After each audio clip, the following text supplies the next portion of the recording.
നമുക്ക് വേദയുടെ വിക്രത്തിന്റെ ഇന്നത്തെ നല്ലൊരു വിശേഷം കേട്ടാലോ. അതിനു മുമ്പായിട്ട് ആദ്യമായി കാണുന്നവരുണ്ടെങ്കിൽ ചാനൽ ഇഷ്ടപ്പെട്ട ഒന്ന് സബ്സ്ക്രൈബ് ചെയ്യാൻ മറക്കരുത്. വീഡിയോ ഇഷ്ടപ്പെടാൻ ലൈക്ക് ചെയ്യാനും നിങ്ങളുടെ വിലയേറിയ അഭിപ്രായങ്ങളൊക്കെ രേഖപ്പെടുത്താനും മറക്കരുത് കേട്ടോ. അപ്പൊ നമുക്ക് നേരെ നമ്മുടെ വിശേഷത്തിലേക്ക് പോയാലോ. അങ്ങനെ ഇന്നത്തെ വിശേഷത്തിൽ വേദയെ കൊണ്ട് കട്ടിലേക്ക് ഇടുവാണ് വിക്രം. വേദ കടന്ന് കരഞ്ഞു കഴിഞ്ഞപ്പോഴത്തേനും ശ്രീജയും കമലയും കൂടെ ഓടി വരുവാണ്. എന്താ എവിടെ എന്ന് ചോദിക്കണം. പക്ഷെ വേദ പെട്ടെന്ന് പറഞ്ഞു, അമ്മ എൻ്റെ കാല് വേദനിച്ചിട്ട് വയ്യാന്ന് പറയാണ്. ഇത് കേട്ട് ഇനിയിപ്പം ശ്രീജ ചോദിച്ചു, എടാ നീ അവളുടെ കാല് ഒടിച്ചോന്ന് ചോദിക്കണം. കമല പറഞ്ഞു, അതെ ഇവനല്ല, ഇവനതല്ല അതിനപ്പുറം ചെയ്യുമെന്ന് പറയണം. അപ്പോഴേക്കും വേദ പറഞ്ഞു, എനിക്ക് കാലനക്കാൻ പറ്റുന്നില്ല അമ്മയെന്ന് പറയണം. നിന്നെ ഒന്ന് കാണിച്ചു തരടാന്ന് പറഞ്ഞ് കമലയെ ശ്രീജയും കൂടെ കൂടിയിട്ട് അവനെ ഇടിച്ച് ഇഞ്ച പരുവാക്കുവാണ്. അപ്പോഴേക്കും വേദ പറഞ്ഞു, കൊടുക്കമ്മേ കൊടുക്ക്, വെറുതെ വിടല്ലെന്ന് പറയണം. ഇത് വേറെ ഒന്ന് നിർത്താൻ പറയണം. പിന്നെ നിർത്താൻ പറഞ്ഞു പോലും ഞാൻ നിർത്താൻ പറയില്ല എന്ന് പറയണം. അനുഭവിച്ചോളാൻ പറയണം. ഈ സമയം അത് വിക്രം പെട്ടെന്ന് മനസ്സിലോർത്ത കാര്യമാണ്. താൻ വേദയെ കൊണ്ട് കട്ടിലേക്ക് ഇട്ടിട്ടുണ്ടെങ്കിൽ സംഭവിക്കാൻ പോകുന്ന കാര്യത്തെക്കുറിച്ച് പെട്ടെന്ന് വിക്രം കൈ തന്നെ വേദയെ ഇങ്ങോട്ട് പിടിച്ചിരിക്കുവാണ്. വേദ ചോദിച്ചു, എന്താ വിക്രു, എന്നെ ബെഡിൽ കിടത്താനായിട്ട് തോന്നില്ലേന്ന് ചോദിക്കുകയാണ്. ഇങ്ങനെ കൈ പിടിച്ചുകൊണ്ടിരിക്കുന്നുണ്ട്. പെട്ടെന്ന് വിക്രം പറഞ്ഞു, ഒന്നുമില്ല എന്ന് പറഞ്ഞുകൊണ്ട് വേദയെ കൊണ്ട് കട്ടിലേക്ക് കിടത്തുവാണ്. ഈ സമയത്ത് വിക്രം ഇങ്ങനെ നോക്കുന്നുണ്ടപ്പോഴത്തേന് വേദ ചോദിച്ചു, എന്താ വെട്ടുപോത്ത് ഇങ്ങനെ നോക്കണേന്ന് ചോദിക്കുകയാണ്. ഒന്നുമില്ല എന്ന് പറയണം. ഒന്നുമില്ലേ, കുഴപ്പമില്ല, ഒരു കാര്യം ചെയ്യാം, എൻ്റെ ഈ കാലും തിരുമാൻ പറയണം. പിന്നെ നിന്റെ കാല് തിരുമ്പി ഞണ്ണം വെച്ച് തന്നാണ്ടല്ലോ എന്നൊക്കെ പറഞ്ഞുകൊണ്ട് വിക്രം അങ്ങോട്ടേക്ക് ഇറങ്ങി പോവാണ്. ആ സമയത്ത് രാധ നേരെ ചെല്ലുന്ന ദർശൻ വക്കീലിൻ്റെ അടുത്തേക്കാണ്. അങ്ങനെ ചെന്ന് കഴിഞ്ഞിട്ട് ദർശനോട്, അത് രാധ മനസ്സിലായി, എനിക്ക് കാര്യം മനസ്സിലായി. അല്ല രാധ വന്ന് എന്തിനാന്ന്, അത് പിന്നെ എന്തിനാ വക്കീൽ എൻ്റെ ഓട്ടോറിക്ഷയുടെ ഫുൾ എമൗണ്ട് അടച്ച് ആ ഓട്ടോറിക്ഷ എനിക്ക് തിരികെ വാങ്ങി തന്നേന്ന് ചോദിക്കുകയാണ്. ഇത് കേട്ട് കഴിഞ്ഞപ്പോഴത്തേനും ദർശൻ പറഞ്ഞു, അതിന് ഞാനാ പൈസ അടച്ചെന്ന് രാധയോട് ആരാ പറഞ്ഞു നിൽക്കും, അതൊക്കെ ഞാൻ അറിഞ്ഞു വക്കീലെ, അതുകൊണ്ടാണ് ഞാൻ ചോദിച്ചത്, അതിൻ്റെ ആവശ്യം എന്തായിരുന്നു, ഫുൾ എമൗണ്ട് അടച്ച് അത് വാങ്ങി തരേണ്ട കാര്യം ഉണ്ടായിരുന്നു എന്ന് ചോദിക്കുകയാണ്. ഫിനാൻസുകാർ കൊണ്ടുപോയി കഴിഞ്ഞപ്പം എനിക്ക് ബുദ്ധിമുട്ടുണ്ടായിരുന്നു, ശരി തന്നെയാണ്, എന്നാലും അതിൻ്റെ ആവശ്യമില്ലായിരുന്നു പറയണം. അത് കേട്ട് കഴിഞ്ഞപ്പോഴത്തേനും വക്കീൽ പറഞ്ഞു, ആ കാര്യമൊന്നും ഓർത്ത് വിഷമിക്കണ്ട, പിന്നെ പൈസയുടെ കാര്യം അതെ അത് ഉണ്ടാകുമ്പോൾ തിരികെ തന്നാൽ മതി, കടവായിട്ട് കിടന്നോട്ടെ, തിരികെ കൊടുക്കേണ്ട ആർക്കാന്ന് ഞാൻ പറയാം, അപ്പൊ തിരികെ കൊടുത്താൽ മതി എന്ന് പറയണം. അല്ല ആരാ എനിക്ക് ആ പൈസ ഒന്ന് സഹായിച്ചെന്ന് ചോദിക്കോ, അതൊക്കെ പിന്നീട് അറിയാം, ഇപ്പോഴെന്താണല്ലോ അതിനെക്കുറിച്ച് ചിന്തിക്കണ്ട, രാധ പോയിക്കോ, രാധ പോയി ഓട്ടോറിക്ഷ ഓടിക്കാൻ നോക്കാൻ പറയാണ്. അങ്ങനെ രാധ അവിടെ നിന്ന് ഇറങ്ങി പോരുമ്പോഴും രാധയുടെ മനസ്സിൽ ആരായിരുന്നു തനിക്ക് പൈസ തന്നേന്നൊരു ചിന്തയായിരുന്നു ഉണ്ടായിരുന്നത്.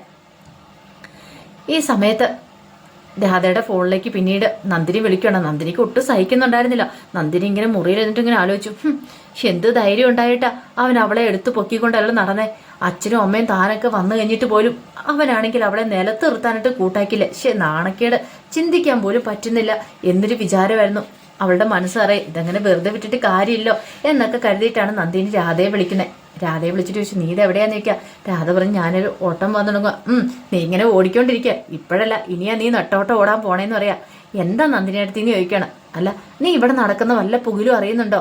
എന്ത് പുകില്? എടി നിനക്കൊന്നും അറിയത്തില്ലല്ലേ? എടി ഒന്നും പറയണ്ട, ഇവിടെ എന്തൊക്കെ നടക്കണേന്നറിയാവോ?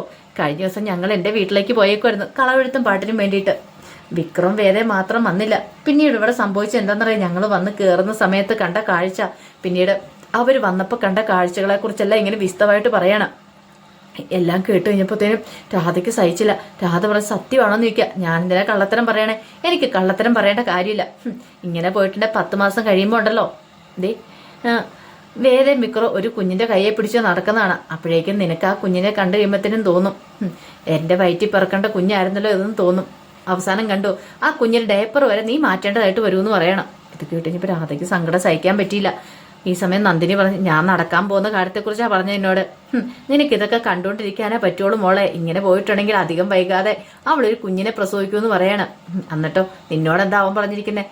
യാതൊരു അടുപ്പമില്ല അവളുമായിട്ടെന്നല്ലേ, അതൊക്കെ പച്ചക്കള, നീ ഒന്നും വിശ്വസിക്കില്ലെന്ന് പറയണം. ഇത് കേട്ടുകഴിഞ്ഞപ്പോൾ രാധയ്ക്ക് സഹിക്കാൻ പറ്റിയില്ല. അങ്ങനെ രാധ കോള് കെട്ടിയിരുന്ന ഇപ്പം നന്ദിനിക്ക് സമാധാനമായി സന്തോഷമായി രക്ഷപ്പെട്ടു. അവളുടെ മനസ്സിനെ ഒന്ന് ഇളക്കി വിട്ടിട്ടുണ്ട് എന്നൊരു ചിന്തയായിരുന്നു. പിന്നീട് രാധ ഭ്രാന്ത് പിടിച്ച് അങ്ങോട്ട് പോകുന്ന സമയത്താണ് വിക്രത്തിനെ വഴിക്ക് വെച്ച് കാണുന്നത്. വിക്രത്തിനെ കണ്ടു കഴിഞ്ഞപ്പോഴത്തേനും രാധ പറഞ്ഞു, അവിടെ നിൽക്കാൻ പറയണേ, എന്താ കാര്യം എന്താന്ന് ചോദിക്കണം. നിങ്ങളിന്ന് കാണാൻ വേണ്ടി ഞാൻ ഇരിക്കുമായിരുന്നു. നിങ്ങൾ എന്താ പറഞ്ഞേ? ആ വേദയുമായിട്ട് യാതൊരു ബന്ധവും ഇല്ല, അവളുമായിട്ട് യാതൊരു കണക്ഷനും ഇല്ല, എന്നിട്ട് ആരും ഇല്ലാത്ത സമയത്ത് നിങ്ങൾ അവളെ ഭാര്യയായിട്ട് വെച്ചുകൊണ്ട് നടക്കുമല്ലേ എന്നൊക്കെ ചോദിക്കണം. നീ എന്താടി പറഞ്ഞെന്ന് ചോദിക്കണം. ഞാൻ പറഞ്ഞ സത്യമല്ലേന്ന് ചോദിക്കും. ഇത് കേട്ടപ്പം വിക്രം പറഞ്ഞു, നിനക്ക് എന്താ രാധേ പറ്റിയത്? എൻ്റെ ഭാര്യ അവള് ഞാനുമായിട്ട് മുറിയിൽ ഒന്നിച്ചിരിക്കും, കഥ കടച്ചിരിക്കും, ചിലപ്പോൾ പുറത്തോട് കൈ കോർത്ത് പിടിച്ച് നടക്കും എന്നും പറഞ്ഞുകൊണ്ട് അതൊക്കെ നിന്നെ ബോധിപ്പിക്കേണ്ട കാര്യമുണ്ടോന്ന് ചോദിക്കുക. ഓഹോ, അപ്പൊ എന്നെ പറഞ്ഞ് പറ്റിക്കുമായിരുന്നല്ലേന്ന് ചോദിക്കും. ഇതെല്ലാം കേട്ട് കഴിഞ്ഞപ്പോഴത്തേനും വിക്രത്തിന് ദേഷ്യം വന്നു. വിക്രം പറഞ്ഞു, നിന്നെ കെട്ടാന്ന് ഞാൻ പറഞ്ഞോ? ഇല്ലല്ലോ. പിന്നെ നീ എന്തിനാ ഇങ്ങനെയൊക്കെ പറയണമെന്ന് ചോദിക്കുക. ഓഹോ, അപ്പൊ അങ്ങനെയല്ലേ, എനിക്കിപ്പോ എല്ലാം മനസ്സിലായെന്ന് പറയണം. ശരിക്കും പറഞ്ഞാല് നിങ്ങളെ ഞാൻ വിളിച്ചായിരുന്നു കഴിഞ്ഞ ദിവസം, നിങ്ങൾ കോള് പോലും എടുത്തില്ല, ഫോൺ ഓഫ് ചെയ്ത് വെച്ചിട്ട് അവളുമായിട്ട് കൊഞ്ചിക്കൊഴിവായിരുന്നല്ലേന്ന് ചോദിക്കണം. ഇത് കേട്ടം വിക്രം പറഞ്ഞു, അതേ അനാവശ്യം പറയരുത്, ഫോൺ എന്റെ കയ്യിലില്ലായിരുന്നു പറയാം. അതിനിപ്പോ നിങ്ങൾ അങ്ങനെയല്ലേ പറയത്തുള്ളൂ, അതെനിക്ക് അറിയാവുന്ന കാര്യമല്ലേന്ന് ചോദിക്കണം. തരാതെ വെറുതെ അനാവശ്യം പറഞ്ഞാണ്ടല്ലോ എന്ന് ചോദിക്കണം. നിങ്ങൾക്ക് അനാവശ്യം കാണിക്കാം, അപ്പൊ ഞാൻ പറയുമ്പോഴേ കുഴപ്പമില്ലേ? ശരിക്കും പറഞ്ഞാൽ കഴിഞ്ഞ ദിവസം ഞാൻ നെട്ടോട്ട് ഓടുമായിരുന്നു. അല്ല, ഇതൊക്കെ ആരോട് പറയാനാ, നിങ്ങളോട് പറഞ്ഞിട്ട് ഒരു കാര്യമില്ലോ എന്നൊക്കെ പറഞ്ഞുകൊണ്ട് ഭയങ്കരമായിട്ട് കിടന്ന് ദേഷ്യപ്പെടുവാണ് രാധ. ആ സമയം വിക്രം പറഞ്ഞു, എന്തേ രാധേ, നിന്നോട് ഞാൻ പറഞ്ഞിട്ടുണ്ടോ എന്തെങ്കിലും നിന്നെ ഇഷ്ടമാണെന്ന് പറഞ്ഞിട്ടുണ്ടോ? ഇല്ലല്ലോ. പിന്നെ നീ എന്തിനാ വെറുതെ ഇങ്ങനെ എഴുതാപ്പുറം വായിച്ചുകൊണ്ട് നിൽക്കുന്നേ? ഒരു കാര്യം ഞാൻ പറഞ്ഞേക്കാം, ഇനി എന്റെ പിന്നാലെ നടന്ന് ഇങ്ങനെ ശല്യപ്പെടുത്തില്ലെന്ന് പറയണം. അതെ, ഇപ്പൊ എനിക്ക് തോന്നുന്നുണ്ട് ഞാൻ ചെയ്തത് തെറ്റാന്ന്. കാരണം നിങ്ങള് ആ പോലീസ് ലോക്കപ്പിൽ കിടന്ന സമയത്ത് നിങ്ങളെ ഇറക്കാനായിട്ട്, പീഡന കേസിൽ അകത്തായി കഴിഞ്ഞാൽ പുറത്തിറക്കാൻ, ജാമ്യത്തിൽ ഇറക്കാൻ വേണ്ടി ഞാനേ ഉണ്ടായിരുന്നുള്ളൂ. പിന്നെ തല പൊട്ടി വഴി കിടന്ന സമയത്ത് അന്ന് നിങ്ങൾക്ക് കൂട്ടിരിക്കാൻ വേണ്ടി ഞാനല്ലേ ഉണ്ടായിരുന്നുള്ളൂ. എന്നിട്ട് ഇപ്പൊ അവസാനം എന്തായി? ഞാൻ വെറും കറിവേപ്പിലായി, ഇതൊക്കെ എനിക്ക് കിട്ടണം എന്നൊക്കെ പറഞ്ഞ് രാധ ഇങ്ങനെ ഓരോന്ന് പറഞ്ഞുകൊണ്ടിരിക്കുകയാണ്. വിക്രത്തിന് ദേഷ്യവും സങ്കടവും വരുന്നുണ്ടായിരുന്നു. അവസാനം രാധ പറഞ്ഞു, കണ്ടോ ഇതിനൊക്കെ നിങ്ങൾ അനുഭവിക്കും എന്നൊക്കെ പറഞ്ഞിട്ട് അങ്ങോട്ടേക്ക് പോവുകയാണ്. വിക്രം പിന്നീട് നേരെ വർക്ക്ഷോപ്പിലേക്ക് എല്ലുവാണ്. വർക്ക്ഷോപ്പിൽ എന്ന് കഴിഞ്ഞപ്പോഴത്തേനും അനിയൻകുട്ടനും ജോസഫും ഒക്കെ ഉണ്ടായിരുന്നു. അവർ ചോദിച്ചു, എടാ നീ എവിടെ പോയതാണ്? 2 ദിവസം വിളിച്ചിട്ട് പോലും കിട്ടുന്നുണ്ടായിരുന്നല്ലോ എന്ന് പറയാണ്. വിക്രം പെട്ടെന്ന് അകത്തേക്ക് കയറിപ്പോയി. നോക്കിക്കഴിഞ്ഞപ്പോൾ തന്റെ ഫോൺ അവിടെ ഇരിപ്പുണ്ട്, അതെടുത്തു. പെട്ടെന്ന് അനിയൻകുട്ടൻ വന്നിട്ട് ചോദിച്ചു, എടാ നിന്നെ വിളിച്ചിട്ട് എന്താ കിട്ടാത്തതെന്ന് ചോദിക്കും. വിളിച്ചിട്ട് കിട്ടാത്ത എന്താണോ, ഫോൺ ഇവിടെ വെച്ചിട്ട് പോയിക്കൊല്ലായിരുന്നോ? ഈ ഫോൺ ഇവിടെ ഇരുന്ന് അടിക്കുന്നത് നിങ്ങളാരും കണ്ടില്ലായിരുന്നു എന്ന് ചോദിക്കണം. അത് പിന്നെ ഞങ്ങൾ എങ്ങനെ അറിയാനാ, ഞങ്ങൾ അറിഞ്ഞില്ല എന്ന് പറയാതെ അടിച്ചത്. ഈ സമയത്ത് ജോസഫ് പറഞ്ഞു, എടാ നിനക്കന്നേ ഒന്നും വരാൻ മേലായിരുന്നു ഇങ്ങോട്ട്, ഫോൺ ഇവിടെ വെച്ചിട്ട് പോയി നീ വന്ന് എന്താ കാര്യം എന്താണെന്നൊന്ന് അന്വേഷിക്കാൻ പറ്റുന്നത്, അല്ലെങ്കിൽ നിനക്ക് ഫോണൊന്നും എടുത്തുകൊണ്ട് പോകാൻ മേലായിരുന്നു ചോദിക്കണം. എടാ ദുഷ്ടാ, നീ ആ വീടിന്റെ അവിടെ വന്ന് കഴിഞ്ഞപ്പോഴത്തേ ഞാൻ മുറിക്കകത്ത് കിടന്ന് അലറി വിളിച്ച, എന്നിട്ട് നീ കേൾക്കാതെ പോന്നിട്ട് ഇപ്പൊ ന്യായം അടിക്കുന്നോ എന്ന് വിക്രം മനസ്സിൽ പറയണം. പക്ഷെ വിക്രം പറഞ്ഞില്ല 2 ദിവസം താനും വേദയും കൂടെ മുറിയിൽ തനിച്ചാന്നുള്ള കാര്യം. ഇനി ഇവരെന്തേലും തെറ്റിദ്ധരിച്ചാലോ എന്ന് കരുതിയിട്ട് വിക്രം ഒന്നും മിണ്ടായിരുന്നു. കഴിഞ്ഞപ്പോഴത്തേനും അനിയൻകുട്ടൻ പറഞ്ഞു, അതെ നിന്നെ ശ്രീനിവാസ് സാർ അന്വേഷിച്ചിട്ടുണ്ടായിരുന്നു പറയണം. ആണോ? എന്നാൽ ഞാൻ അവിടെ വരെ ഇത് പോയിട്ട് വരട്ടെ എന്ന് പറഞ്ഞുകൊണ്ട് വിക്രം അങ്ങോട്ടേക്ക് പോവാണ്. ആ സമയത്ത് കമല നേരെ വേദയുടെ അടുത്തേക്ക് എല്ലുവാണ്. അപ്പൊ വേദ ഇങ്ങനെ കാല് വേദനിക്കുന്നുണ്ടായിരുന്നു, അങ്ങനെ ഇരിക്കുകയാണ്. കമല എന്നിട്ട് ചോദിച്ചു, മോളെ ഇപ്പൊ എങ്ങനെയുണ്ടെന്ന് ചോദിക്കണം. കുഴപ്പമില്ല അമ്മയെന്ന് പറയണം. അല്ല ഒരു കാര്യം ചെയ്യാം, ഞാൻ എന്തേലും കുഴമ്പെന്തേലും കൊണ്ടെടുത്ത് തിരുമ എന്ന് പറയണം. ഇത് കേട്ടുകഴിഞ്ഞ് വേദ പറഞ്ഞു, അതൊന്നും കുഴപ്പമില്ല, വിക്രമായിട്ട് വെറുതെ ഒന്ന് ഓടിക്കളിച്ച് കഴിഞ്ഞപ്പോഴത്തേന് കാല് തട്ടിയതാന്ന് പറയണം. വിക്രം അടിക്കാൻ വന്നു കഴിഞ്ഞപ്പം, അടിക്കാൻ വന്നോ അവനോ? മോളെ പ്രശ്നമാണോന്ന് ചോദിക്കാം. അതൊന്നും ഇല്ലമ്മേ, വെറുതെ തമാശക്ക് ചെയ്യാൻ വന്നാന്ന് പറയണം. ഞാൻ കരുതി നിങ്ങൾ രണ്ടും തമ്മിൽ ഇഷ്ടത്തിലായിരിക്കുമെന്ന്. വന്നു കഴിഞ്ഞപ്പോഴത്തെ ആ രംഗം കണ്ടു കഴിഞ്ഞപ്പോൾ എന്റെ മനസ്സിൽ ഒത്തിരി സന്തോഷം തോന്നിയായിരുന്നു പറയണം. വേദ പറഞ്ഞു, അത്ര പെട്ടെന്ന് ഞങ്ങൾ അടുക്കുമെന്ന് അമ്മയ്ക്ക് തോന്നുന്നുണ്ടോ? അതിന് സ്നേഹിച്ച് വിവാഹം കഴിച്ചവരല്ലല്ലോ, ഒരു അറേഞ്ച്ഡ് മാരേജും അല്ലായിരുന്നല്ലോ. അതുകൊണ്ട് പെട്ടെന്നൊന്നും ഞങ്ങൾ അങ്ങനെ ഒന്നിക്കാൻ പോവില്ലമ്മേ, അതിനൊക്കെ ഇനിയും നാളുകൾ ചിലപ്പം പിടിക്കുമെന്നൊക്കെ വേദ പറയണം. ആ സമയം കമലോട് സാരമില്ല മോള് വിഷമിക്കേണ്ട, എല്ലാം ശരിയാവുന്നൊരു ദിവസം വരും, അതിനു വേണ്ടിയിട്ടാണ് ഞാനും കാത്തിരിക്കണം എന്നൊക്കെ പറയണം. ഈ സമയത്ത് ശ്രീകാന്ത് ഭയങ്കര ജോലിയിലായിരുന്നു രാവിലെ. അപ്പോഴേക്കും അങ്ങോട്ടേക്ക് വർഷ എന്നിട്ട് ശ്രീകാന്തിനെ കെട്ടിപ്പിടിച്ച് കഴിയുമ്പോഴത്തേനും ശ്രീകാന്ത് പറഞ്ഞു, എന്തോ ഒരു കാര്യസാധ്യത ഉണ്ടല്ലോ, എന്താ വർഷം എന്ന് ചോദിക്കുകയാണ്. അത് കേട്ടിഞ്ഞ് വർഷം പറഞ്ഞു, പിന്നെ കാര്യസാധ്യത ഉണ്ടെങ്കിൽ മാത്രം ശ്രീകാന്തിനെ എനിക്ക് കെട്ടിപ്പിടിക്കാൻ പറ്റുള്ളൂ എന്ന് ചോദിക്കാം. അല്ല നിന്റെ സ്വഭാവം വെച്ച് അങ്ങനെയാ, എന്താ കാര്യം എന്താ വെച്ചാൽ പറ. അത് ഞാനൊരു സ്വപ്നം കണ്ടായിരുന്നു പറയാം. എന്ത് കെട്ടിപ്പിടിക്കും സ്വപ്നം? അതൊന്നും അല്ല. പിന്നെയോ? അത് പിന്നെ പറയുന്നത് എങ്ങനെയാ, നീ കാര്യം എന്താ വെച്ചാൽ പറ.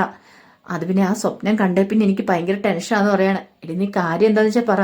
അത് നമ്മുടെ അച്ഛന് മരിച്ചു പോകുന്ന സ്വപ്നമെന്ന് പറയണേ. അച്ഛൻ മരിച്ചു പോകുന്ന സ്വപ്നമോ? അതെ, കുറച്ചു ദിവസമായി ഞാൻ ഇങ്ങനെ ഓരോരോ സ്വപ്നം കാണുമായിരുന്നു. സദ്യ ഉണ്ടെന്നതും പിന്നെ ഇപ്പൊ അച്ഛൻ മരിച്ചു പോകുന്ന സ്വപ്നമൊക്കെ കണ്ടു. എനിക്ക് സഹിക്കാൻ പറ്റിയില്ലെന്ന് പറയണം. എന്നിട്ട് എന്താവാനായിട്ടാ? അത് കണ്ടു കഴിഞ്ഞിട്ട് എനിക്കുള്ള സമാധാനം പോയെന്ന് പറയണം. ഇത് കേട്ടപ്പം ശ്രീകാന്ത് പറഞ്ഞു, അതിന് അച്ഛനൊരു കുഴപ്പമൊന്നുമില്ലല്ലോ, പിന്നെ നീ അത്ര സ്വപ്നം കാണേണ്ട കാര്യമൊന്നും ഇല്ലാന്ന് പറയണം. അത് കേട്ട് കഴിഞ്ഞപ്പോൾ വർഷ പറഞ്ഞു, ഇപ്പൊ ഇത് പറയുന്നുണ്ട്, പക്ഷെ അച്ഛന് ഇത് 2 അറ്റാക്ക് കഴിഞ്ഞു, ഇനി ഒരു അറ്റാക്ക് കൂടെ വന്നിട്ടുണ്ടെങ്കിൽ അത് പിടിച്ചു നിർത്താൻ അച്ഛൻ്റെ ജീവൻ നിലനിർത്താൻ പറ്റില്ലെന്നല്ലേ ഡോക്ടർ പറഞ്ഞേ. അത് ശ്രീകാന്തേട്ടനും അറിയാവുന്ന കാര്യമല്ലേന്ന് ചോദിക്കുക. അതുകൊണ്ട് നീ എന്താ അച്ഛൻ്റെ അറ്റാക്ക് വരണമെന്നാണ് പ്രാർത്ഥിക്കുന്നത്? അതല്ല, അങ്ങനെ വരണമെന്ന് ആരും പ്രാർത്ഥിക്കോ? ഒരുപക്ഷെ അച്ഛന് ഇങ്ങനെ ഉണ്ടായിട്ടുണ്ടെങ്കിൽ, അച്ഛൻ മരിച്ചു പോയിട്ടുണ്ടെങ്കിൽ നമ്മൾ എന്ത് ചെയ്യുമെന്ന് ചോദിക്കുക. നീ എന്താടി പറയുന്നത്? എൻ്റെ അച്ഛൻ മരിച്ചു പോന്നോ? അതെന്താ ശ്രീകാന്ത അങ്ങനെ പറയണേ? മരിച്ചു പോകത്തില്ലേ? അതൊക്കെ സ്വാഭാവികമായിട്ട് നടക്കുന്ന കാര്യമല്ലേ? അങ്ങനെ എന്തെങ്കിലും സംഭവിച്ചു പോയിട്ടുണ്ടെങ്കിൽ പിന്നത്തെ കാര്യത്തെ കുറിച്ച് ചിന്തിച്ചിട്ടുണ്ടോ എന്ന് ചോദിക്കും. എന്ത് കാര്യം? ഇപ്പോഴത്തെ ഇതിലെ സ്റ്റാൻഡ് അനുസരിച്ച് 3 അവകാശികളല്ലേ ഉള്ളത്. മിക്കവാറും അങ്ങനെ വന്നിട്ടുണ്ടെങ്കിൽ അച്ഛനും വന്ന ശേഷം വേദയ്ക്ക് ഒരു വീതം കൊടുക്കണമല്ലോ. വേദയ്ക്ക് വീതം കൊടുത്തിട്ടുണ്ടെങ്കിൽ അവനുണ്ടല്ലോ ആ വിക്രം, അവനായിരിക്കും ഇങ്ങോട്ടേക്ക് കയറി വരാൻ പോകുന്നത്. പിന്നെ അവന്റെ ഭരണമായിരിക്കും നടക്കാൻ പോകുന്നത്. അറിയാലോ. അത് കേട്ടപ്പോൾ ശ്രീകാന്ത് ഒന്ന് ഞെട്ടി. നീ എന്തൊക്കെയാ വർഷ പറയണേന്ന് ചോദിക്കും. സത്യമായിട്ടുള്ള കാര്യമാണ് ശ്രീകാന്ത് ഉണ്ടോന്ന് ആലോചിച്ച് നോക്ക് എന്ന് പറയണം. അത് കേട്ടപ്പോൾ ശ്രീകാന്ത് ആലോചിച്ചു. ശരിയാണ് പറയണേ. അപ്പൊ എന്ത് ചെയ്യണം? പെട്ടെന്ന് തന്നെ ഒരു നിമിഷം ആലോചിച്ചിട്ട് വർഷ പറഞ്ഞു, ഞാൻ നോക്കിയിട്ട് ഒരു വഴിയേ ഉള്ളൂ. ആ അച്ഛൻ ജീവിച്ചിരിക്കുമ്പോൾ തന്നെ എല്ലാം ശ്രീകാന്തന്റെ പേരിലും ദീപ്തിയുടെ പേരിലേക്ക് മാറ്റണമെന്ന് പറയണം. സ്ഥാപനങ്ങളും കാര്യങ്ങളും എല്ലാം കൂടെ. അതൊക്കെ വല്ലതും നടക്കുമെന്ന് ചോദിക്കുക. നടക്കുമോ ഇല്ലയോ എന്ന് അറിയത്തില്ല. അച്ഛനോട് പറഞ്ഞു നോക്ക്, അതാ നല്ല കാര്യം. അല്ലെങ്കിൽ അച്ഛൻ എന്തെങ്കിലും നാളെ സംഭവിച്ചു പോയിട്ടുണ്ടെങ്കിൽ പിന്നെ പറഞ്ഞിട്ട് കാര്യമില്ല. എല്ലാം വേദയ്ക്കൂടെ കൂടി അവകാശപ്പെട്ടാണ്. അവൾക്കൂടെ പാതി അങ്ങോട്ട് പോകും. പിന്നെ പറഞ്ഞിട്ട് കാര്യമില്ല. ആ വിക്രമായിരിക്കും നമ്മുടെ സ്ഥാപനത്തിലൊക്കെ ഇരിക്കാനായിട്ട് പോണേന്ന് പറയണം. വല്ലാത്തൊരു ഞെട്ടലിൽ ഇങ്ങനെ നിൽക്കുകയാണ് ശ്രീകാന്ത്. എന്ത് ചെയ്യണമെന്ന് അറിയത്തില്ലാതെ. അപ്പൊ അതിന്റെ വിശേഷങ്ങളൊക്കെയാണ് കാണുന്നത്. ഇതിന്റെ ബാക്കി വിശേഷങ്ങളുമായിട്ട് വൈകുന്നേരത്തെ പ്രൊമോയി വരാട്ടോ. ഒരിക്കൽ കൂടി എല്ലാവർക്കും ശുഭദിനം നേർന്നുകൊണ്ട് നിർത്തുന്നു. നന്ദി.